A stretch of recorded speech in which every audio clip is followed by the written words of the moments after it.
As we finish out this semester, we touch on what is one of the hallmarks of urban life: the diversity of thought, lifestyle, and beliefs that we find in the city. Many leading Christian thinkers have said we are living in a post-Christian age, by which they mean that Christianity is no longer the dominant belief system or worldview in the Western world. The center of Christianity has moved from the global north to the global south, and increasingly in the United States, Canada, Europe, and other countries where Christianity used to be the dominant religion, that's no longer the case. We live in a multi-religious, multifaceted, pluralistic world. Now, there's no better example of that diversity than the popularity in the United States of the Vietnamese Buddhist monk Thich Nhat Hanh. In the reading from his book, Living Buddha, Living Christ, we get a classic example of one who's seeking to synchronize the beliefs of Christianity with the beliefs of Buddhism. Now, to some of you, this may seem very right and natural, but for others, this will be an affront to your faith, because you've been taught to believe that Jesus is the way, the truth, and the life, and no one comes to God except through Jesus.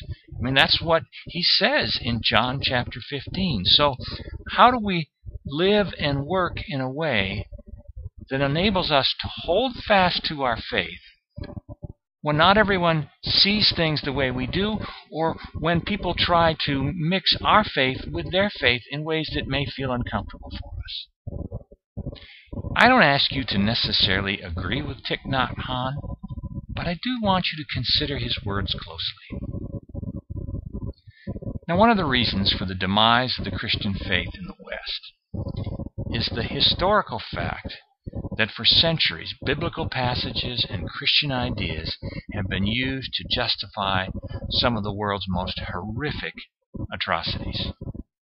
Things such as the persecution of the Jews, crusades against the Muslims, the Inquisition against Muslims and Jews in Europe, the Holocaust, and the institution of legalized slavery in this country.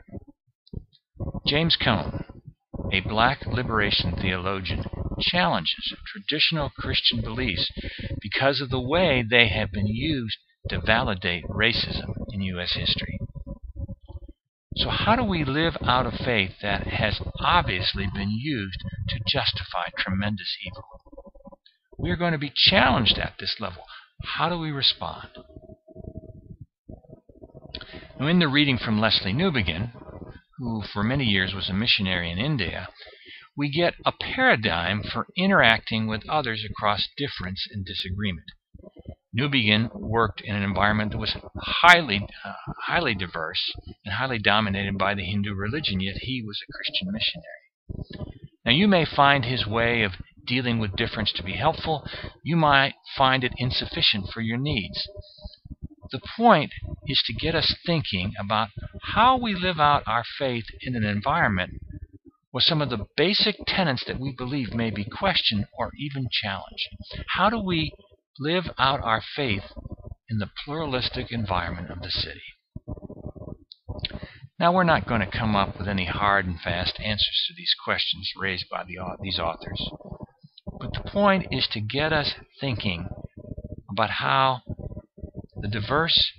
to get us thinking about the diverse environment that is the urban environment, and cause us to explore how we live out and express an authentic Christian faith in a pluralistic world. I look forward to sharing with you. I look forward to learning with you.